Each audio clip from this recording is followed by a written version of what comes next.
ایک عورت کو چوتھی طلاق ہوئی اور اس نے پانچویں شادی کر لی، لیکن ایک لمبا عرصے تک پانچویں طلاق نہ ہوئی تو اڑوس پڑوس اور سہیلیوں کو بڑی حیرانگی ہوئی۔ انہوں نے وجہ جاننے کی کوشش میں خاتون سے سوال کیا، بہن کیا وجہ بنی کہ آپ کو چار طلاقیں تو جلدی جلدی ہو گئی، لیکن اب پانچویں بار آپ نے ایک لمبا عرصہ گزر گیا کوئی طلاق نہیں لی؟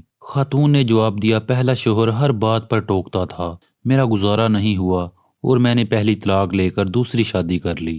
دوسرا شوہر ٹوکنے کے ساتھ ساتھ گالم گلوچ بھی کرتا تھا، میرا گزارا نہ ہوا تو میں نے دوسری طلاق لے لی۔ تیسری شادی کے بعد شوہر ایسا ملا کہ جو ٹوکتا بھی تھا، گالم گلوچ بھی کرتا اور مارتا بھی تھا، لہٰذا میں تنگ آ گئی اور تیسری طلاق ہو گئی۔ لیکن مجھے چوتھی شادی بھی راس نہ آئی، کیونکہ چوتھا شوہر ٹوکتا بھی تھا، گالم گلوچ بھی کرتا، مارتا بھی اور گھر سے بھی نکال دیتا تھا۔ میں نے اس سے بھی جان چھڑائی اور چوتھی طلاق لے لی۔ پھر گھر والوں نے میری پانچویں شادی کر دی۔